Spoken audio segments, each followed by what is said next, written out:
예, 지난주 여러분들 인터넷 통해서 많이 보셨을 거예요. 언론 통해서 많이 보셨을 텐데 느닷없이 주사파의 대부께서 다시 등장하십니다. 어디에? 헌법재판소에. 그 현장에 계셨던 분 이재화 변호사님 연결했습니다. 변호사님 안녕하세요. 예, 안녕하세요. 이재화입니다. 예, 굉장히 바쁘시죠? 지금 계속 헌법재판 준비 때문에 바쁘신 거죠? 예, 그것 때문에 정신이 없어서 예. 원래 스튜디오에 가야 되는데 예. 전화로 인사를 드리게 됐네요. 그럼에도 불구하고 이렇게 응해주셔서 너무 감사합니다. 당연해야죠. 많은 분들이 궁금해하세요. 예. 주사파의 대부 김영환 씨, 예. 그리고 또 이모 씨, 국정원 녹취록의 주역 아니겠습니까? 이름 다 까죠. 이성윤. 이성윤. 이성윤 씨. 그 두 분이 헌법재판소에 나타나셨어요. 예. 왜 나오셨죠? 그래서 이제 지금 특히 이제 김영환 씨를 정부 쪽에서 정인을 신청한 것은 일단 원래가 내라는 RO라는 조직이 그거는 혁명을 추구하는 조직인데 그것이 통합진보당을 다 장악했다고 이제 주장을 했었는데요. 그렇죠. 이제 고등법원에서 RO의 실체가 없다고 판단을 하자. 이제 그 주어를 RO에서 민혁당 반전 세력으로 바꿉니다.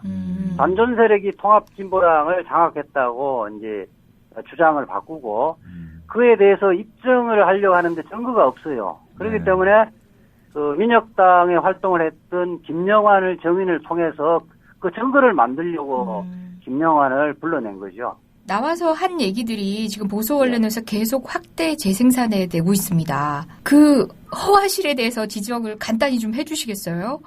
간단하게는 안 되는데. 간단하게는 안 되고 좀 길게 지금부터 그러면 언제까지? 우선 김영환 씨가 주장한 거냐 저는 두 가지 관점에서 문제가 있다고 보는데요. 첫 번째 지금 통합진보당 이상규 김미 의원에게 돈을 줬다. 2005년도에 지방선거에서 돈을 줬다는 주장인데 그 부분이 정당 예산하고도 아무런 관련이 없습니다. 네. 그럼에도 불구하고 이 시기에 온 것은 자신이 이제 증언을 해서 종편이나 다른 언론에서 그걸 받도록 하고 또 국정감사에서 논거리를 만들기 위해서 의도적으로 저는 진술했다고 보고 있는데요. 네네. 그날 이제 그 신문을 했던 것 중에 김미 이상규 의원에게 500만 원을 줬는데 그 변호인 반대 신문에서 그러면 북한에서 40만 달러를 받은 사실, 김영환이 받은 거를 누가 아느냐 하니까 본인만 안다 그랬습니다. 그리고 또 그 심부름을 했다는 하용옥에도 북한 자금 이야기는 일치 안 했다는 거 이야기를 했거든요. 네네. 그래서 김미 이상규 의원은 이제 물론 그 부분 다투고 있는데 돈을 받았다고 이야기하는데 그렇다면 김미 이상규 의원은 북한 자금인지를 알았느냐 이렇게 제가 물으니까 그거는 몰랐다. 자기만 알고 있고 말을 안 해줬다고 분명히 이야기를 했습니다. 그리고 또 이제 이상규 의원이에게 돈을 줬다는 진술은 1999년 하용옥 국가보안법 위반 사건에 가서 검찰 신문에서는 인정을 하긴 했습니다. 그런데 김미 의원은 그 부분을 부정을 했어요. 그런데 그 부분을 16년 이후에 헌법재판소에서 자신이 그때 위정했다면서 다시 진술을 번복하고 있습니다. 자신의 그때 진술하고도 다르게. 예. 정확하게 이야기하면 그때 당시에 검찰에서는 5명에게 5천만 원 줬다고 했다가 법정 진술에서는 3명에게 500만 원씩 1,500만 원을 줬다 이렇게 진술을 했거든요.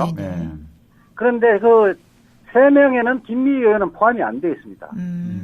그 다음에 이제 더 중요한 것은 국정원이나 검찰에서 이렇게 진술을 했으면 그냥 놔둘 리가 없잖아요. 그렇죠. 그 당시에도 수사가 있었던지 그렇죠. 어쨌든 법적인 문제로 비화가 됐었겠죠. 그래야 되는데 이상규 의원이나 김미 의원은 국정원이나 검찰이 소환도 하지 않고 수사도 안 하고 기소된 바도 없습니다. 그렇다는 이야기는 검찰이 판단하더라도 김영환의 진술은 신빙성이 없다고 판단해서 끝내버린 거죠. 그게 만약에 음성적으로 돈을 주고 그것을 선관위에 신고 안 하면 정치자금법 위반이 되는데 김미 이상규 의원은 정치자금법 위반으로 조사받거나 기소된 적이 없습니다. 그래서 저는 이 부분은 아까 정치적 의도로 다분히 정치적 의도로 지금 진술을 바꾼 게 아닌가 하는 생각을 하고 있고요. 두 번째 김영환의 쟁점은 저는 굉장히 충격을 받았는데 김영환 씨 진술은 이제 헌법재판소의 요지는 뭐냐면 91년 김일성을 만났는데 실망을 했다. 그래서 전향할 생각을 했다. 그런데 그 다음엔 92년도에 민혁당을 창당을 하고 그때부터 본격화시킬 그 조직을 확대해 갑니다. 후배들을 다 들이고 그러고 97년도에 해체 결정을 하고 98년 해체 결정한 이후에 98년도까지 북한의 지령을 받거든요. 그래서 99년도에 이 사람이 이제 그 전향을 하면서 자기는 처벌을 안 받았단 말입니다. 그런데 문제는 자기가 전향을 결심한 사람이 새롭게 당을 만든다는 게 이해가 갑니까? 91년도에 전향을 생각해서 99년까지 이제 조금씩 전향을 의도한 건 아닌가요? 아니, 그 92년도에 민혁당을 창당합니다. 그러니까 전향할 생각을 하지 않으면 창당에 이르지 않거나 거기서 그렇죠. 수도하거나 맞습니다. 그렇게 해야 되는데 적극적으로 창당하고 조직을 대가한다는 것은 말이 안 된다는 거예요. 지금 와서 늘어놓는 궤변에 지나지 않죠. 그건 이제 그래서 제가 그 질문을 했는데 혹시 국정원하고 합작해서 위장정당 만들어서 국정원으로 하여금 일방타진을 하도록 한 거 아닌가? 아이고, 그것도 저는 상상해보직한 가설인데요. 저는 그렇게 생각할 수밖에 없었던 거죠. 제 생각이 어떻게 생각하십니까? 아니, 저건 충분히 상상할 수 있는 가설이라는 생각은 들어요. 아니, 박준일 변호사님 어떻게 생각하세요? 아이고. 진짜 신기하네요. 91년도에 전향을 생각했어. 근데 92년도에 그러니까 실망한 주의를 따르는 당을 적극적으로 막 만들어. 그다음에 후배들 다 집어넣어 거기다. 지령도 계속 받아. 그다음에 그걸 팔아 나중에 99년도에. 팔기 위해서 키운 거죠. 그 맞네요. 저는 그래서 그 부분을 진정한 정당이 아니라 함정을 파놓은 거라고 생각이 들더라고요. 이 발언에 대해서 그 법적인 책임까지 지셔야 되면 어떡하시려고요? 당연히 져야죠. 저는 뭐 그거는 저는 한 발 뺄게요. 상상해봄직한 가설입니다. 그다음에 또 문제는 민혁당 기관지에 14차례에 그 주체사상을 찬양하고 김일성을 찬양하고 북한식 사회주의를 추구해야 된다는 글을 계속 씁니다. 그래서 그렇다면 제가 묻죠. 그럼 14회 동안 적극적으로 활동한 것이 아니라 그렇게 찬양하고 그렇게 조직의 방침을 잡고 그 교육도 시키는데 그 부분은 어떻게 이해를 해야 되느냐. 그러니까 김영환이 궁색한 변명을 내놓는 게 뭐냐면 제 글을 자세히 읽어보면 미세한 변화를 알 수 있다고 이야기하는 거예요. 아니 미세한 변화가 있다 하더라도 찬양하는 건 찬양하는 거 아닙니까? 자세히 안 읽어보셨네요. 미세한 변화를 모르시고. 참. 그러면 저는 이 김영환이 이렇게 이야기를 하는 게 두 가지 의미가 있다고 봅니다. 하나는 대한민국의 진보 세력들을 주사파로 만드는 잘못 이끈 사람이 제일 책임 있는 사람이 김영환 아니겠습니까? 그렇죠. 그래서 국정원에서 전향하면서 자기가 처벌을 면하기 위한 명분을 만들기 위한 것이었다. 이런 측면이 있었다가 이제 첫 번째고요. 만약에 두 번째, 그렇게 저는 해석하고 싶은데 두 번째, 며칠 전에 헌법재판소에서 이야기를 했다면 이것은 보수 진보를 떠나서 인간으로서 용납할 수 없는 그 사람이라는 거죠. 왜 덫을 쳐놓고 후배들을 다 끌어갖고 다 까발리고 자기만 살아남느냐는 거예요. 그러니까 저는 그렇게 하고 생각해요. 자기가 하여튼 적극적으로 하다가 생각이 자연스럽게 바뀌는 거는 있을 수 있다고 생각하는데 자기가 우상으로 삼고 있는 김일성을 만나서 실망한 사람이 당을 적극적으로 만들어서 그때 당시에 각종 시민단체에 조직원들을 파견하고 그 활동을 하는 것이 이해가 안 된다는 거죠. 예. 네, 그러니까요. 김영환 씨뿐만 아니라 오후에 이성윤 씨가 또 증인으로 나와서 사실 내라는 사건에서는 받아들여지지 않은 내용들, 그런 증거들을 헌법재판소에 들이댈 수 없으니까 그 사람의 진술을 또 다시 듣잖아요. 그러면서 각 당직자들의 이름만 보고 NL이다 아니다 이렇게 판별하게 한다든지 좀 우스꽝스러운 장면이 많이 연출이 됐었어요. 예. 그게 이제 중앙위원 93명을 그 명단을 갖다 놓고 이 중에 그 이모 정인을 이 중에 NL은 누구냐, PD는 누구냐를 감별을 하라고 한 거예요. 예. 그래서 제가 하셨죠. 병아리 감별. 이 사람이 그거 갖고 노선 논쟁도 안 해본 사람인데 이 사람이 감정이냐 그거 어떻게 아느냐 그 명단 보여주는 거는 처리를 하니까 일일이 검명하면서 그렇게 했습니다. 그 청구인 척 대리인 검사들이. 예. 그래서 그 이야기는 우리 헌법재판이라는 것은 헌법의 원칙을 지키고 해야 되는데 이 부분은 양심의 자유와 사상의 자유를 침해하는 이른바 사상 밟기예요. 십자가 밟기예요. 그렇죠. 그걸 나누는 감별사의 자격도 인정할 수 없지만 그런 식으로 나누는 것 자체는 말씀하신 대로 사상의 자유를 침해하는 거겠죠. 예. 그렇죠. 그래서 제가 그렇게 이야기를 했어요. 정의는 어떻게 딱 한 번 보고 저 사람은 NL이고 주사파다, 아니 PD다는 어떻게 아느냐 그렇게 물었더니까 정인이 저는 10수년간 정당 활동을 했으니까 딱 보면 안다는 거예요. 그래서 제가 하도 어이없어서 재판 끝나면 쟤한테 그렇게 아는 비법을 좀 가르쳐달라고. 맞아요. 그렇게 말씀하셨어요. 그래서 다 같이 웃기도 했습니다. 근데 변호사님, 이렇게 듣다 보면 여러 청취자분들도 그렇게 생각하실 것 같아요. 아니, 우리도 이렇게 헛웃음이 나오는데 그런 진술을 과연 우리 헌법재판관님들께서 귀담아 듣겠느냐. 사실 그런 식의 증언에 불과할 겁니다. 라고도 생각할 것 같거든요. 어때요? 법정 분위기는요? 저는 근데 이제 헌법재판관님이 이제 어떤 생각을 하는지 노골적으로는 안 드러내니까. 이재 변호사님도 혹시 딱 보면 아실 수 있는 거 아닌가요? 저는 그 수준에 배워오셨어야 되는데. 예. 비교적 합리적으로 판단하실 거로 보는데 합리적 판단을 하면 그런 정인 갖고 좌지우지 될 것 같지는 않고 어쨌든 이모씨 국정원 협조자 이모씨 정은은 어쨌든 자기가 경험한 게 아니라 내라는 사건 하면서 기록 보고 국정원이나 그다음에 검사들로부터 들은 지식 갖고 지금 이야기한다는 게 다 드러났다고 봅니다. 어쨌든 간에 재판의 추이는 더 지켜봐야겠지만 김영환 씨의 등장으로서 보수 언론은 재미를 본 건 사실입니다. 그죠? 그래서 소설에 소재를 주고 종편이 소설을 열심히 써대고 있는 거죠. 예. 변호사님 오늘 이렇게만 말씀 들어서 너무 아쉽고요. 저희가 스튜디오로 모시겠습니다. 그때는 꼭 시간 내주십시오. 예, 그러겠습니다. 예, 오늘 말씀 고맙습니다. 예, 고맙습니다. 예.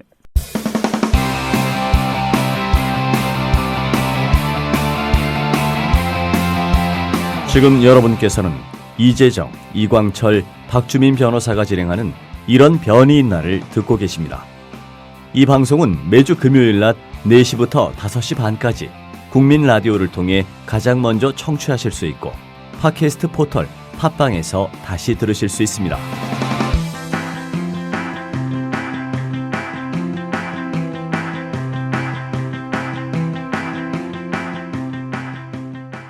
안녕하세요. 이변입니다. 그리고 예, 박변입니다. 누가 없네요. 누가 없네요. 어떤 분이 애청자분이신데 목소리에 힘이 없다고 목소리에 힘이 없어서 좀 걱정된다고 글을 올려주셨는데 좀 힘차게 다시 한번 이변입니다.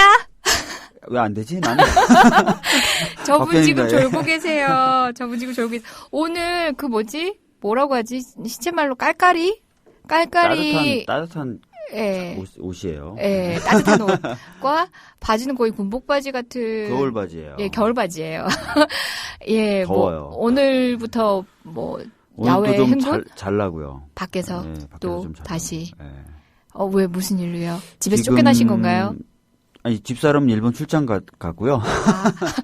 예.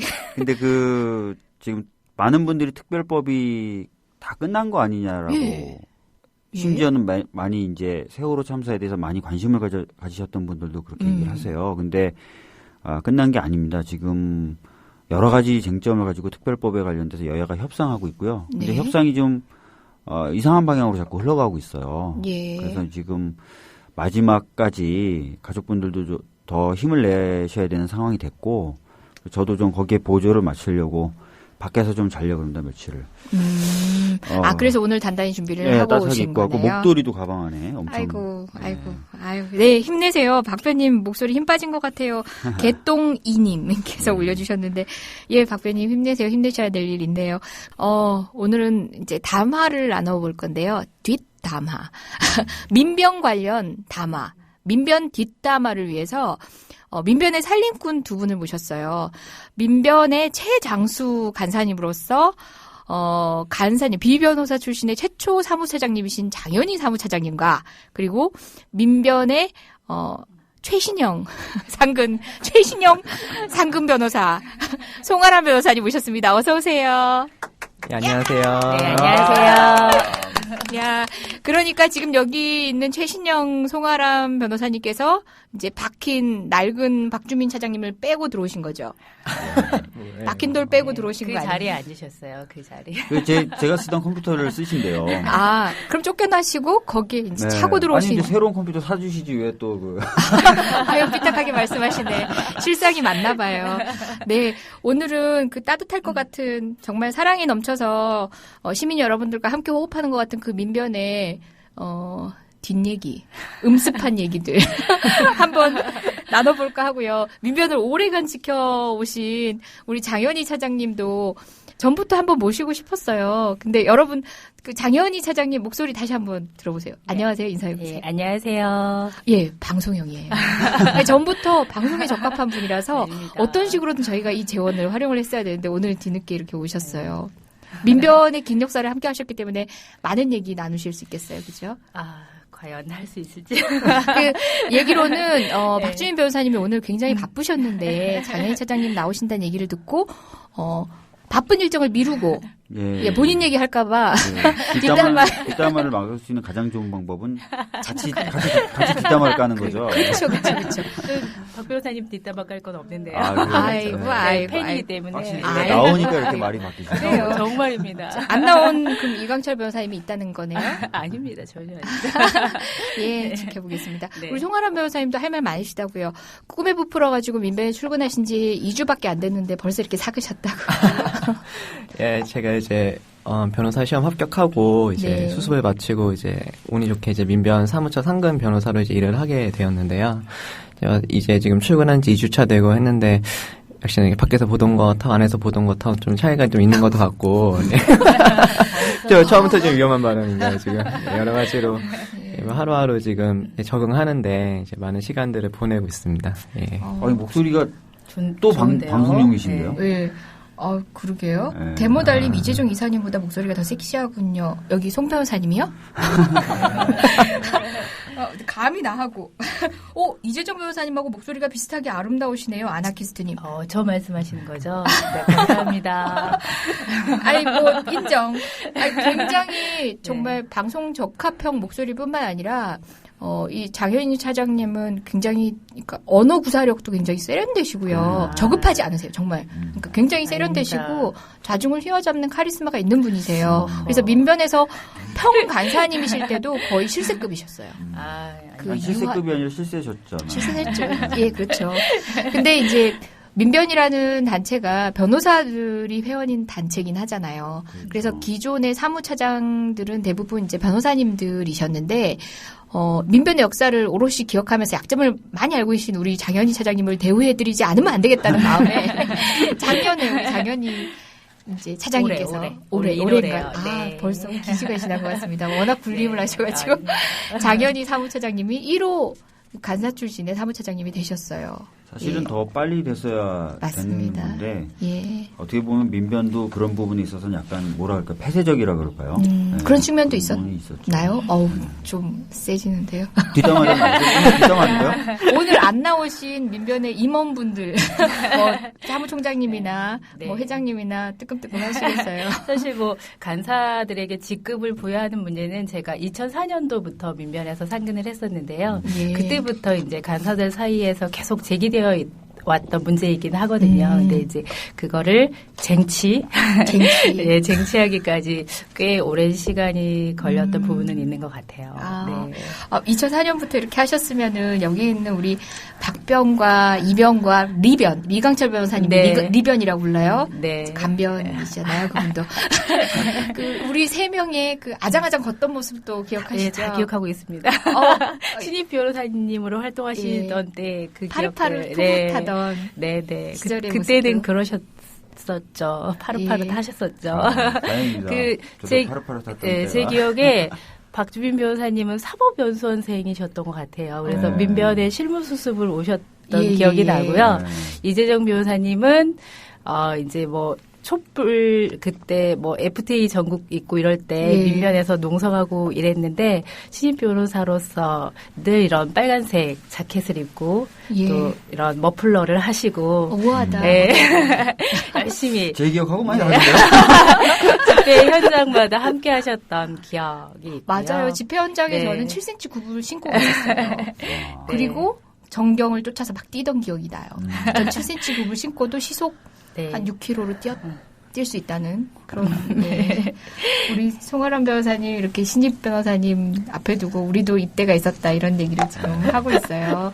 송아람 변호사님은 그러면 변호사님으로서의 첫 시작을 민변에서 하시는 거예요? 예, 저는 첫 직장이 민변 사무처인 셈이고요. 예, 여러분들 모르시는 분도 있겠지만 민변은 이제 멤버십을 가진 여러분들의 어떤 단체예요. 그래서 거기에 직장을 두시는 분들이 우리 민변 변호사라고 해서 다 거기로 출근하는 게 아니라 다른 직장에 있으면서 거기에 멤버십을 두고 있는 거거든요. 그러니까 여기 계신 장현희 차장님이나 이렇게 송아람 변호사님 같은 분이 민변의 살림을 책임져 주시는 건데 송아람 변호사는 다른 로펌이나 이런 회사가 아니라 민변에서 민변의 직장으로 직장으로 변호사 생활을 시작하시는 거 굉장히 흔치 않은 일인데 그것도 쉽지 않은 결심이셨을 것 같아요. 근데 여기 이재정 변호사님이나 박준인 변호사님이나 또 장현희 차장님이나 다 아시겠지만 저는 예전에 대학생 때 이제 민변에서 지금은 이제 자원활동가라고 이름이 좀 바뀌긴 했는데 예전에 인턴을 전 한 적이 있었거든요. 2010년 하반기에 이제 인턴을 했었는데 그때는 이제 제가 대학생이었고 제가 대학생 학부 막바지였는데 이제 막 변호사가 되어야 되겠다라고 생각을 하고 그럼 이제 어떤 변호사가 될 것인가를 좀 고민을 했었어요. 그때는 그랬는데 이제 그때는 약간 좀 노동 쪽 문제에 한창 관심도 좀 많았고 그때 좀 88만 원 세대 그런 거 대표되는 좀 세대 담론에도 좀 관심이 있어가지고 이렇게 그런 것에 좀 쭉 관심을 두다가 이제 리트라고 이제 로스쿨에 들어가기 위해서는 봐야 되는 시험이 있는데 그 시험을 보고 이제 2학기 때에는 무엇을 할 것인가 이제 한 학기 남았는데 무엇을 할 것인가 고민하다가 이제 제 여자친구가 이런 민변이라는 곳에서 이제 인턴십을 하는데 잘 어울릴 것 같다라고 해서 사실 저는 그때는 잘 몰랐었거든요. 이제 민변이라는 곳이 있는 건 알고 무슨 좋은 변호사님들이 계신 곳이다 이렇게만 알고 있었는데 이제 거기서 인턴십을 한다고 하니까 좀 호기심도 들고 나도 한번 해봤으면 좋겠다라는 생각이 들어서 지원을 했는데 사실 저는 큰 기대는 안 하고 있었거든요. 그런 거는 알아보니까 굉장히 다 경쟁률이 좀 세고 그래가지고 맞아요. 제가 될 수 있을 거라는 기대는 안 하고 있었는데 어떻게 하다 보니까 또 면접도 보고 이게 또 붙어서 운이 좋게 붙어서 이제 인턴 생활을 이제 반년간 한 것이 이제 민변과 첫 이제 만난 계기가 된 것 같고 그때를 이어서 이제 계속 관심을 가져오다가 이제 변호사 시험을 마치고 합격을 한 다음에도 이제 민변 활동을 계속 해왔었거든요. 이제 회원 그때는 이제 막 가입한 이제 새내기 회원으로서 이제 활동을 좀 했었는데 저도 집회 몇 번 나가고 이제 인권 침해 감시단 같은 것도 하고 조끼 입고 이제 막 이제 경찰분들도 이제 왔다 갔다 하시고 이제 그런 일을 했었는데 하다 보니까 이제 어느 날 이제 저희 총장님께서 이제 전화를 주셔서 같이 한번 일을 해보는 게 어떻겠냐라고 말씀하셔서 뭐 그렇게 깊게 뭐 고민을 하진 않았는데 최근에 시간은 좀 끌었고 예, 뭐 그래서 이제 같이 여기 사무처에 이제 출근하게 되었습니다. 네, 깊게 고민을 못 하셨네요. 네, 선생님께서 글을 올려주셨는데 고생의 길로 들어오셨군요. 그런 말씀 많이 해주셨는데. 뭐. 그 민변에 대해서 그 인턴십을 하면서 굉장히 뭐 인상적인 여러 가지 감흥을 얻으신 것 같은데 그때 뭐 어떤 게 인상적이었는지 한번 여쭤봐도 될까요? 제가 언뜻 또 팁을 주자면 그때가 또 제가 민변의 사무처장이 있던 시기네. 공교롭게도 그렇네. 자꾸 가이드라인을 주지 마시고요. 편하게. 방금 생각났네.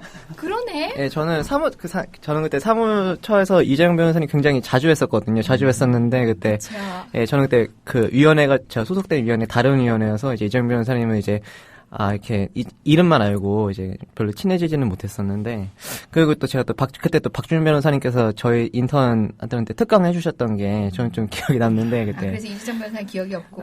그런 건 아닙니다. 특강해 주셨을 때, 잠깐 기억에 남는 내용이 이제, 굉장히 그 공익 변호사로서의 일과 이제 그 생계를 이어가는 입장에서 굉장히 좀 둘을 이렇게 균형 있게 만족시키기 힘이 들어서 이제 변호사님께서는 맨날 이제 월말에 점을 보러 다니신다는 내용을 말씀해 주셨던 걸로 저는 기억이 나는데 그때 굉장히 어쨌건 간에 재밌는 내용이긴 한데 약간 우프다고 해야 될까 이렇게 약간 웃기면서도 나름의 역시 다 사람 다 고민이 있구나. 이렇게 저렇게 좋아 보이는 변호사님도 다 고민이 있구나. 그런 생각을 좀 많이 했었던 것 같아요. 예. 감흥은 박주민한테. 이재정 변호사님은 주로 이제 퇴근할 때쯤 제가 보면 이제 계속 이제 출판 갑자기 만들지 마시고요.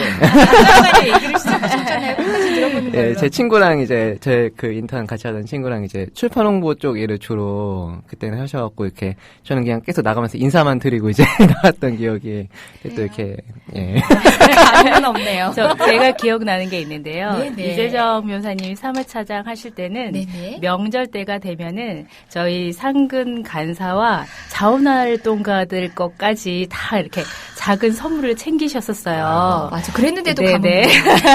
그래서 이렇게 인턴들까지 다 챙기셨던 그렇게 살뜰하게 마음 써주셨던 맞아요. 기억이 납니다. 그래서 제가 돈 못 버는 거가 돈으로 사면 되는데 그 돈으로 살 시간이 없어서 제가 박스떼기로 사가지고 일일이 포장을 했다는 거 싸게 먹히려고 그 정성을 몰라서 감흥이 없었는데 아닙니다. 제가 기억이 안 났나 봅니다. 제가 속이 좁은 탓입니다. 어쨌든 그런 감흥을 바탕으로 해서 고생길에 쓰셨어요.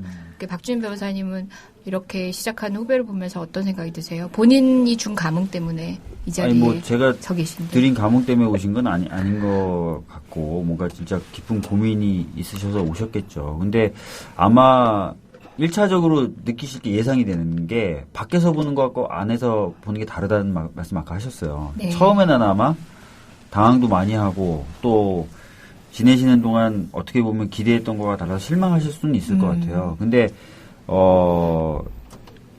그런 부분에 있어서 뭐 좀 더 적극적으로 좀 여러 가지 고민해 보시고 대처해 보시는 게 굉장히 필요할 것 같다는 말씀 좀 드려야 될 것 같아요. 예. 굉장히 추상적인데 꼭 집어서 얘기해 줘보세요. 후배한테 하는 얘기일 수도 있고 민변의 속살을 모르는 분들께는 훔쳐보는 얘기일 수도 있을 것 같아요.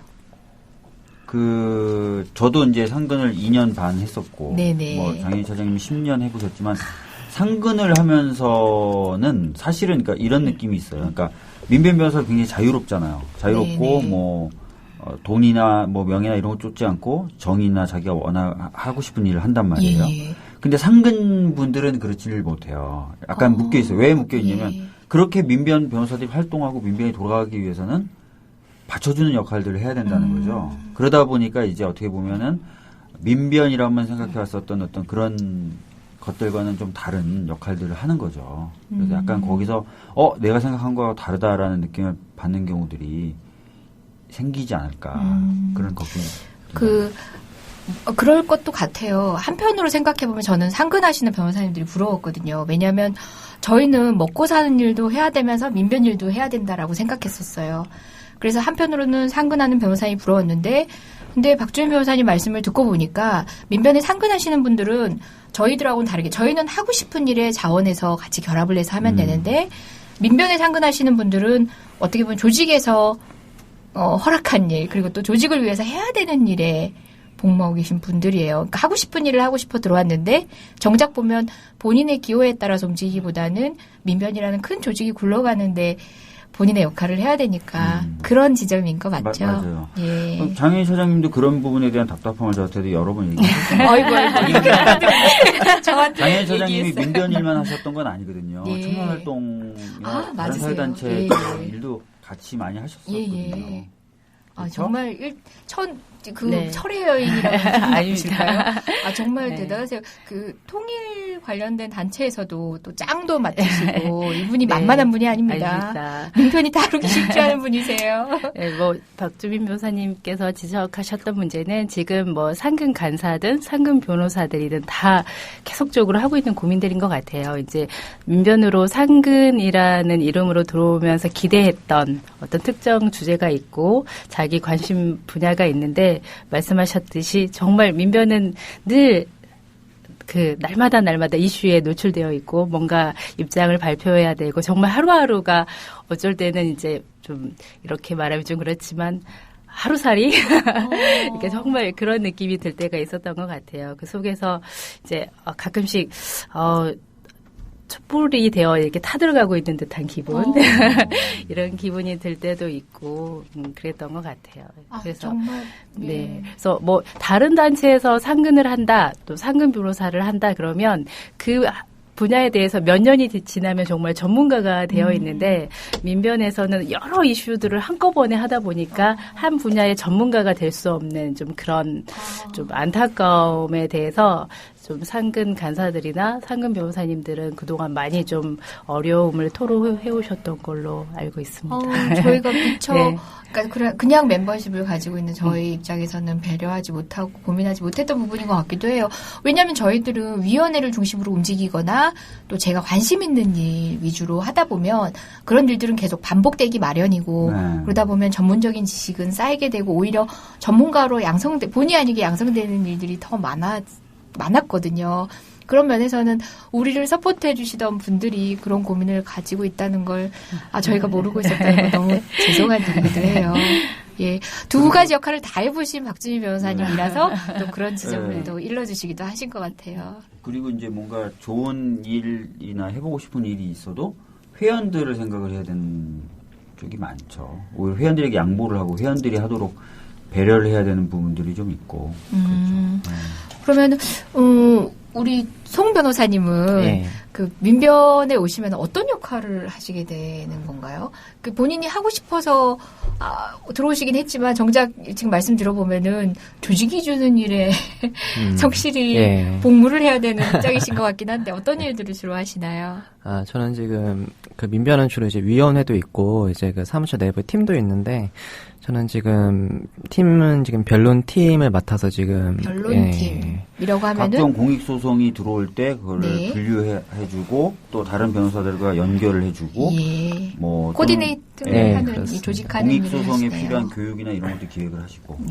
굉장히 중요한 역할이죠 민변에서는. 저희가 요새는 표현의 자유 기금 이제 관련해서 이제 그런 소송들을 주로 하고 있고요. 또 2008년 당시에 그 촛불 집회 때 이제 많은 분들께서 이제 검찰에 기소를 당하셨는데 그 소송들이 지금 한참 동안 멈춰있다가 요새 올해 다시 일괄적으로 다 재개가 돼가지고 다시 이것도 좀 그것도 움직이고 있어서 제가 변론팀에서 맡고 있는 큰 사건들은 한 두 개 정도 그런 두 파트 정도가 있는 것 같고요. 또 위원회는 결정된 게 그렇게 오래된 건 아닌데 이제 민변위원회 중에 이제 민생경제위원회라고 이제 엄청 큰 위원회. 근데 제가 거기서 이제 그 간사 변호사를 맡아서 이제 어떤 이제 일반 살림을 이제 담당하게 되었습니다. 일단은 일본이셨네요.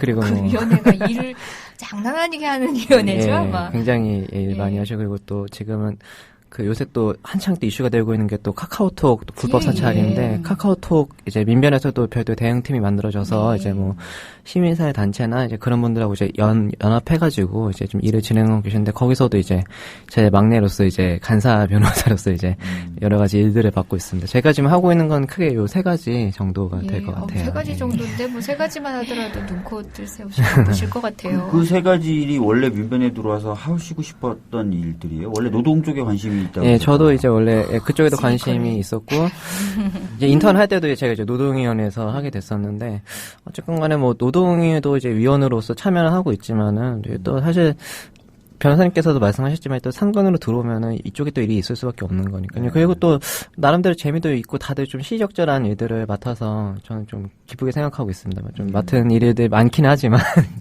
예. 지금 뭐 저희가 자유롭게 진행을 못하게 PD님 계속 질문을 주시고. 아니 우리 프로그램은 원래 PD님에 의해서 조작되는 프로그램입니다. 왜 그러세요? 그래서 우리는 그냥 진행자일 따름이죠. 한낱. PD님이 주시는 질문 저도 좀 궁금한데요. 네. 저거 진짜 궁금해요. 예, 로스쿨생일 때, 그러니까 본인도 그렇고 아니면 다른 로스쿨생들에게 비치는 민변의 이미지, 민변은 어떤 쪽으로 비춰져요? 아시기나 아시나? 로스쿨생분들이? 아무래도 저도 이제 뭐 로스쿨에서 이제 막 많은 다른 학생분들하고 얘기를 하다 보면 아무래도 일반 그냥 이렇게 법률 쪽에 관련되지 않은 일반 분들보다는 시민분들보다는 좀 많이 알고 계시는 것 같아요. 많이 알고 계시는데 사실 뭐 그런 것도 많이 알고 있는다고 하는 것도 그냥 이렇게 민변하면 그런 단체가 있지 이렇게 뭐 하는 사람도 있는 반면에 진짜로 이렇게 좀 나는 그런데 공익 쪽에도 관심이 있고 그렇게 생각하시는 분들이 실제로 좀 저는 좀 오히려 비율이 더 많다고 좀 생각을 하고 있거든요. 그 로스쿨 안에서도 굉장히 공익이나 이런 인권 쪽에 관심을 가지고 이렇게 변호사 되기 위해서 활동하시는 분들이 많고 또 그런 학회도 굉장히 상대적으로 좀 다른 학회들에 비해서 좀 잘 돌아가고 있다고 좀 알고 있고요. 예, 그러면 봤을 때 또 민변이 그런 로스쿨에서 공익이나 인권 쪽 관심 있는 학생들과 또 연계해서 여러 가지 사업을 하는 것도 좀 좋은 의미가 있을 것 같다는 생각을 좀 하고 있습니다. 맞아요. 그런 이제 인권법 학회라든지 로스쿨에 있는 뭐 그런 학회들이 뭐 민변하고 연계해서 여러 가지 행사들에도 관여하고 또 민변이 거기가 설명회도 하고 그러고 참고로 여기 계신 박주민 변호사님께서 저 연수원 동기이시자 같은 학회의 학회장님이셨어요. 네. 저희를 민변으로 인도하사 저희가 민변에 무혈 입성을 하게 된. 제가 아무것도 안 한다 그랬어요. 거의 쟁취투쟁을 하셔가지고 옛다 이러면서 저희가 상답을 했죠. 네. 예, 그때 우리가 이제 1년차이던 모습부터 기억하시는 장현희 차장에게 여쭤보고 싶은데요. 이제 저희의 1년차부터도 기억하시지만 어떻게 보면 그보다 더 큰 변호사님들의 뭐 다른 활동들 저희가 기억하는 것보다 더 많이 기억하고 계실 것 같아요. 기억나시는 변호사? 예? 굉장히 중요한 답변이에요. 존경하는 변호사, 기억나시는 변호사. 예. 이게 참 조심스러워서요. 누구 한 분을 특정하기가 조심스러워서요. 네. 그리고 에피소드도 좋고요. 정말 민변에 왔으니까 나는 이런 장면을 함께 할 수 있어서 행복했다. 여러 가지 장면들이 많이 있지만 가장 이제 최근 들어서 인상적이었던 것은 아무래도 그 서울시 공무원 간첩 조작 사건, 제가 처음으로 이제 전화를 받았었거든요. 예. 그래서 이제 사실 이제 워낙 간첩 사건은 많이 부담스러워해서 맡으려는 변호사님들도 많지 않고, 장교국 변호사님이 많이 맡아오셨는데 지금 웃을 준비가 안 나와 있었다는 건 이건 뭘까? 네, 이제 또 장교국 변호사님한테 가면 또 너무 이게 또 정치적이 되고 형이 더 세진다 막 이런 막 루머들이 있어가지고 막 다른 인권단체 쪽에서도 오히려 장 변호사님께 연결하는 걸 약간 부담스러워하는 상황이었는데. 그래도 장교국 변호사님께 연결해 드렸던 거고 어쨌든 그 지난한 중국도 오고 가시고 지난한 과정들을 계속 지켜봤었거든요. 작년 1월부터 올해까지 계속 지켜보면서 변호사님들의 정말 이런 헌신성 이런 것들에 대해서 많이 감동을 하고 또 다행히게 또 좋은 결과까지 나와가지고 이제 무죄 선고를 받았던 그 순간 저도 이제 법정에 있었는데요. 그 눈물을 안 흘리시던 장교국 변호사님이 살짝 남모르게 눈물을 흘리고 계시더라고요. 그래서 그런 장면들이 참 인상적이었던 것 같습니다. 네. 그 유우성 씨 사건의 숨은 주연이세요. 사실 방금 우리가 피식 웃었다시피 처음 그 사건을 캐치하신 시민단체 관계자분 실명은 차마 거론 못하겠습니다만 그 모 종교단체 인권위원회에 계신 모 국장님께서 이제 연결을 요청하면서 이제 장 간사님께 그 같은 성씨의 그 변호사님을 이제 제외하고라는 조건을 다셨다는 거 아닙니까? 우리 국정원에서도 염려하는 그분. 근데 이 장 간사님은 그 장 변호사님에 대한 무한 신뢰가 있으신 분이에요. 그렇게 연결이 됐으니까 사건이 이렇게까지 가능했던 거죠. 그리고 사실 저도 뭐 코 아닌 코 아니면 숟가락 아닌 숟가락을 얹게 된 것도 우리 장현희 사장님이 맞아요. 전화를 주셨어요. 오늘 네. 밤에 우리 가려 씨하고 맞아요, 함께 맞아요. 있을 수 네. 있겠냐고. 그러면 네. 저도 어디 네. 출타를 다녀오다가 전화를 네. 받고 민변으로 달려갔었는데 그 뒷일을 그러니까 뒷 조정을 다 하시는 배우 세력이라는 거죠. 아닙니다. 사실 장경욱 변호사님 전화하셨으면 그렇게 하셨을 거예요? 안 하실 거잖아요. 그렇죠. 장경욱 변호사님 본인 스스로도 아실 거죠. 내가 전화해서는 안 된다. 연희야, 전화 봐라. 그런데 제가 장경욱 변호사님이 그 후로 이제 술자리에서 그 계속 영웅담을 이야기하시더라고요. 윤성 씨 사건과 관련된. 그러면서 그날 본인께서 변호사님께 전화를 했다는 거예요. 에피소드가 역사가 바뀌었어, 본인의 머릿속에. 네, 그래가지고 이렇게 또 조작되는구나. 여기 네. 하나 올라왔어요. 네. 아나키스트님이 장현희 차장님이 기억하신 이재화 변호사님은 어떤 분이신가요?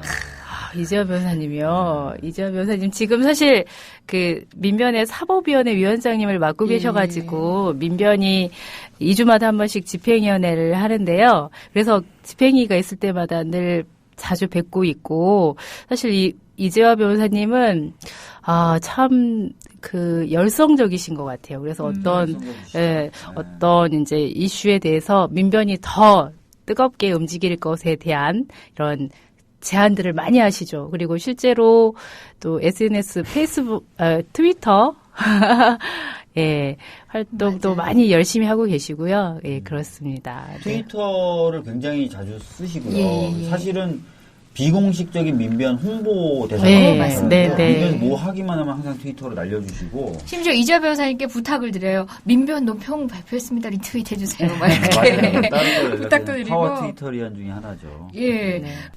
송 변호사님 혹시 여친 이름이 희용이 멘트 좀 짧게 쳐주세요. 네, 여친 올림이라고 희용이. 너무 좋으신데? 멘트를 짧게 치라는 얘기는 어떻게 해야 되는 거죠? 제가 아까 이렇게 처음에 얘기할 때 말을 너무 길게 한다고. 원래 다른 분들이 들으면 아무렇지도 않은데 이게 사적인 관계가 있는 사람이 들으면 조바심이 나는 거예요. 조마조마한가 봐요. 그렇더라고요. 저도 저희 엄마가 첫 방송을 할 때 남들은 아무 얘기 안 하고 첫 방송 잘했다고 얘기했는데 저희 어머니는 막 뭐도 조마조마했고 뭐도 어쩌고 저쩌고 그러는데 잠깐 나오시는데도 지금 여친님께서 모니터링을 하고 계시네요. 실시간 이거 그래도 우리 민변에 집어넣어주신 분 아니세요? 결과적으로 민변을 만들어주신 분인데 말 들어야죠. 멘트 짧게 치세요. 아니 이거 잘라 이제부터. 잘라요? 아니 여친 말 듣고 희웅이님의 말을 듣고 우리가 자르는 거예요. 송아람 변호사님은 사실 그 인턴 출신으로 이렇게 다시 민변의 상금 변호사로까지 들어온 첫 1호라서 지금 자원활동가들에게 어찌 보면 롤모델 같은 역할을 하고 계세요. 그래서 지금 자원활동가들이 송아람 변호사님이랑 밥도 먹고 싶어하고 술도 먹고 싶어하고 막 그러거든요. 얘기를 많이 듣고 싶어서. 장현희 차장님 혹시 그거 말고 그러면 그 사건 말고 기억나시는 변호사 실명으로 얘기하지 말고 이 사람은 정말 진상이다. 이 사람 때문에 너무 힘들었다. 대충만 말씀해 주시면 우리가 맞추기? 우리가 맞출까요? 혹시 나? 그분이 이 방송을 들으시면 안 되는데. 제가 이제 1년 차에 민변을 그만두려고 고민했던 순간이 있었는데요. 이런 얘기는 실명으로 해야 제가 그 당시 아까 말씀하셨던 이제 통일운동 단체의 이제 대표를 맡고 있었어요. 근데 너무 그런가? 이제 나중에 편집해야 되나? 편집해야 신방으로 나가는데. 근데 어떤 얘기를 하시냐면 저에게 투잡을 하신다는 말씀을 하시는 거예요. 그래서 그 말이 너무 상처가 되어가지고 그 순간 정말 민변을 그만두려고 고민을 했었던 것 같아요. 네. 아니 사실 정말 맡은 바 일은 충분히 넘치게 잘하시는 분이에요. 장현희 간사한테 일이 넘어가면 그 당시엔 간사셨으니까 뭐 진짜 안 되는 일도 되게 하는 그런 간사로 다들 알고 있는 믿고 일을 부탁할 수 있는. 그렇죠. 뒷일은 걱정하지 않는 그런 분이셨는데 이분이 자기 시간을 쪼개서 민변 아닌 다른 활동으로 또 이제 일당백을 하시는 거예요. 민변의 어떤 일을 차질을 빚으면서 하고 계신 게 아닌데 또 그런 모습에 대해서 좀 아니게 말씀하신 분이 또 있었거든요. 우리는 그럼 귀한 이 자원을 잃을 뻔했던 거네요. 아닙니다. 실명 듣고 싶지만 날까봐 우릴까봐 내가 혹시나 실수했을까봐. 그분 한 분만 있었던 건 아니잖아요. 아나봐요. 아나봐요. 야, 이런 귀한 자원들이 그런 역경에도 버텨줘서 오늘 민변이 있는 거예요. 아닙니다. 예.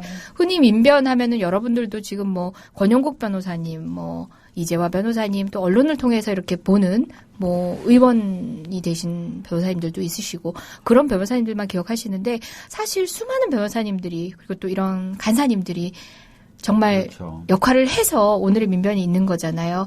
민변 회원이 오늘로 몇 명? 네, 오기 전에 다시 한번 찾아보고 왔는데요. 네. 아까 오늘에 찾아보고 계시는데 20분은 꼭 해야겠다 생각했어요. 966명이고요. 예. 이제 곧 있으면 민변도 1000명을 돌파할 것 같습니다. 예. 네. 예, 그렇게 많은 분들이 또 각각 이제 자기가 할 수 있는 만큼의 역할을 또 하시는 거죠. 어떤 분은 회비를 내시면서 묵묵히 또 뒤에서 박수하고 응원하고 지지해 주신 분도 있으시고 어떤 분은 또 박주민 변호사님처럼 열심히 활동해 주시고 또 송아람 변호사님처럼 본인이 직접 민변을 직장 삼아 이렇게 역할을 맡아 해 주시고 예.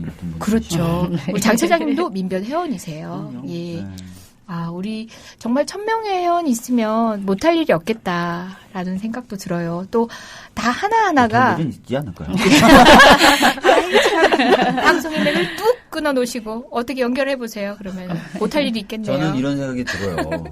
지금 변호사 숫자가 늘어났는데 네. 늘어난 속도보다 더 빨리 민변 회원 숫자가 늘어났으면 이런 생각이 있습니다. 그러니까 정말 부족한 수적으로 뭐 많다면 많을 수 있지만 좀 더 많은 민변 회원들이 있으면 더 좋겠다는 생각이 들고 그리고 변호사라는 직업을 갖고 계신 분들이 민변 회원이 아니더라도 좀 더 민변틱한 생각들을 가지시면 어떨까 이런 생각도 좀 해보고요. 민변틱하다는 뭘까요? 저쪽에서 얘기할 때는 안 되는데도 계속 우기는 그런 변호사. 우리 쪽에서 보면은 뭔가 역사의 수레바퀴를 돌아가도록 애쓰는 그런 사람. 무모할이 많지 용감한 때로는. 네. 그러네요.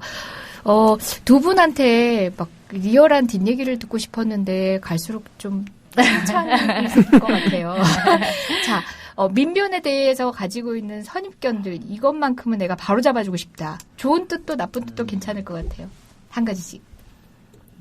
이제 변호사 단체다 보니까 돈이 많을 거라는 그런 선입견이 있는 것 같아요. 근데 민변은 사실 어떤 후원이 아니라 회원 이재종 변호사님도 10만 원 냈고 박주민 변호사님도 10만 원 냈고 이렇게 제가 15만 원 내고 있으면 어떡할 건데요. 회원들의 회비로 순수하게 운영이 되고 있다 보니까 사실 돈이 많지는 않거든요. 그래서 사업을 함에 있어서도 참 아쉬운 지점들도 많고 공익변론도 더 많이 하고 싶은데 아쉬운 부분들도 있고 그래요. 그리고 뭐 국가보안법 사건이나 여러 사건들 사실 변호사님들 수임료 하나 못 주고 진행되는 건들도 많고 그런데 이제 이렇게 보면은 민변 사무실 와보고 실망하는 사람들도 있고 변호사 단체 사무실인데 약간 왜 이렇게 좀 누추할까? 다른 시민 단체들보다도 누추하다 이런 그런 분들도 있어요. 차변대만 해도 저희랑 건물이 다르잖아요. 네, 그렇죠. 네, 그래서 그런 느낌도 있고 무슨 연대 단체에서도 어떤 후원을 요청하고 이럴 때 또 토론회를 공동 주최하고 이럴 때 민변은 돈 많지 않냐? 그러니까 한 50은 내야 되지 않냐? 좀 이런 거. 네, 민변은 돈이 많은 단체가 아니라는 선입견입니다. 네, 살림살이를 위해서 이제 회계에 조금이라도 보태고자 그런 얘기를 하시는 것 같아요. 아직 민변은 뭐 후원은 받고 있지 않습니다. 다만 이제 연대 단체들 분께 해주시는 말씀이신 거죠. 조금만 요청하시라고. 네, 토론에 너무 분담금 많이 요청하지 말아주세요. 예. 어떤 분이 때마침 요거는 뭐 지나치지 않고 지금 여쭤야 될 것 같아요. 일반인도 민변 회원 가입할 수 있나요? 방금 제가 설명드렸다시피 민변은 일반인들의 후원을 받지 않고 또 그렇다 보니까 실질적으로 일반인은 민변 회원이시지 않죠? 회원 자격이 없습니다. 네. 변호사 단체이긴 합니다. 네. 하지만 뭐 같이 네. 공감하고. 네, 다만 이제 뭐 로스쿨생이라던가 연수원에 계신다거나 뭐 이런 분들은 특별회원의 자격을 가지실 수도 있습니다. 예. 예. 아나키스트님이 또 올려주셨는데요. 민변 상근 인턴 지원하려는데 법 공부한 사람만 되는 건가요? 어떤가요, 송변? 저도 사실 그 법 공부를 이제 한 번도 하지 않은 상태에서 이제 그 민변 인턴으로 지원을 했었고, 저도 이제. 짧게. 예. 최대한 짧게 하겠습니다. 예. 저도 뭐, 예. 비법대 출신이었고, 예, 이제 제가 법 공부를 하게 된 건 이제 민변 인턴을 한 이후의 일이어서 아무 상관이 없습니다. 예. 지금은 사실 법대도 없어지고 해서 뭐 법 공부를 하신 분들은 거의 없으시고요. 나중에 하려는 분들이 이제 많이 오시죠, 이제. 그러면 나중에 민변의 뜻을 두는 분들도 지금 뭐 어쨌든 맛배기로 민변을 경험하실 수 있는 게 인턴 제도기도 하고 그죠. 또 계셨던 분들 중엔 지금 현직 기자이신 분도 있어요. 과거의 왕년에 민변을 경험하시고 기자직으로 나가신 분도 있고 법이라는 게 다양하게 쓰이는 것처럼 민변이 하나의 경험이 돼서 또 다른 영역으로 나가시는 분들도 많아요. 뭐, 세태우리님은 한 20년 전에 최병모 변호사님께 은혜를 입었는데, 최 변호사님 근황은요, 물으셨는데, 우리 또 장현희 차장님이 또, 민변 모든 회원의 일상을 다 알고 계시잖아요. 오늘 어디서 뭐하고 계신가요? 글쎄요, 그것까지는 잘 모르겠고요.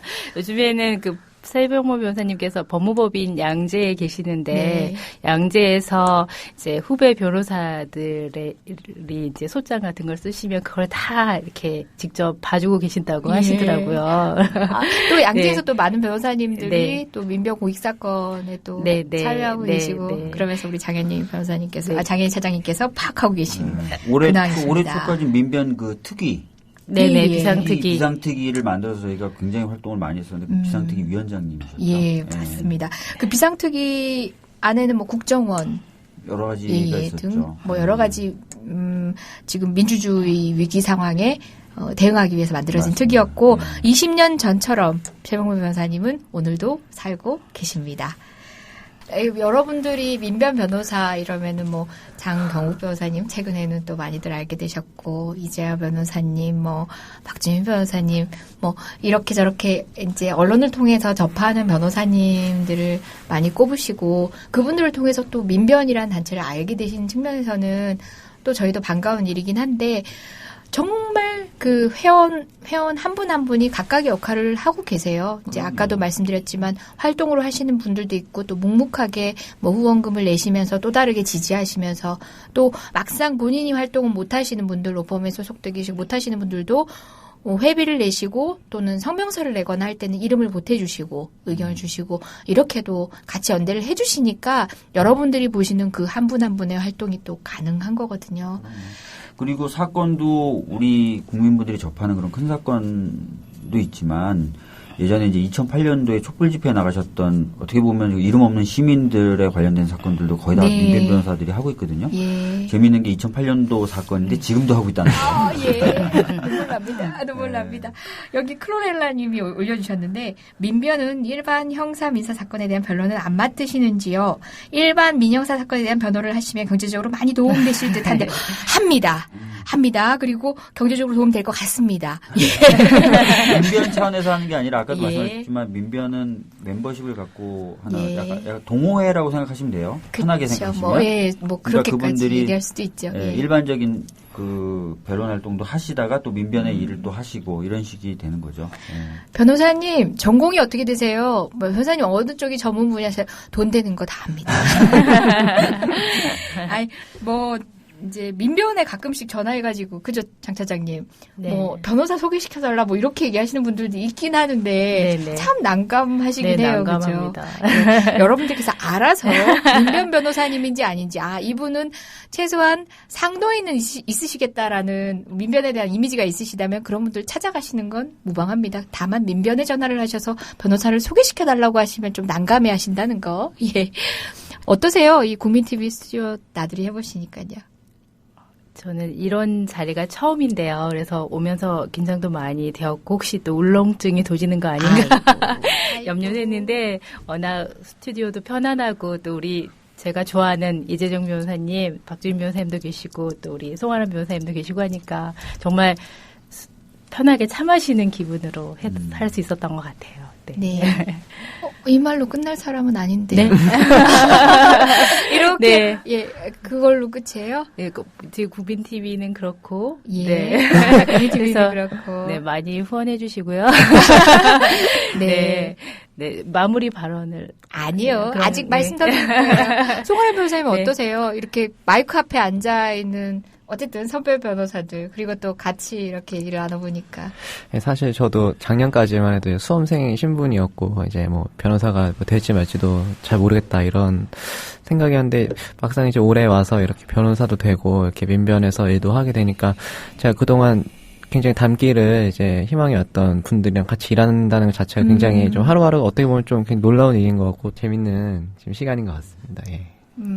사실, 왜 이렇게, 그렇게 좋아요? 스튜디오 나들이가. 네, 생각보다 재밌네요. 사실 저희는 이런 변이 있나 자체가 이광철, 박주민, 이재정 3명의 방송이 아니라 민변의 방송이고 민변의 채널이라고 생각해요. 근데 또 민변 이 상근자분들은 너무 바쁘셔가지고 사실 이렇게 일주일에 한 번 우리 아마 이광철, 박주민, 이재정도 3명 시간 못 맞추는데 사실 민변 상근자분들이 더 바쁘세요. 그래서 민변의 공식 채널로 접수해 주세요라는 얘기를 여러 번 드렸는데 그래서 다이렉트로 정말 민변 소식을 이렇게 전해줄 수 있으면 좋았을 텐데 그게 잘 안 됐었어요. 향후에는 이런 변이 있나가 여러 변들로 저는 채워질 수 있을 거라고 봐요. 우리 또 방송형 목소리에 장현희 차장님의 목소리를 이런 변을 통해서 계속 들을 수 있는 매주 브리핑을 하실 수 있는 이런 공간이 주어진다든지 해서 민변의 내밀한 부분을 이렇게 특별한 날이 아니라 늘 접할 수 있었으면 좋겠어요. 그게 사실 우리 민변을 홍보한다는 게 어떤 단체, 우리를 홍보하는 게 아니라 민변이 추구하고 있는 가치 또 민변에 기대고 있는 여러분들의 일상을 홍보하는 거거든요. 저는 그래서 민변에 대한 얘기를 많이 하고 싶었어요. 이런 변이 생긴 것도 그런 취지에 생겼지만 우리 새 변이 아닌 다른 변들의 목소리를 통해서도 여러분들하고 호흡할 수 있었으면 좋겠어요.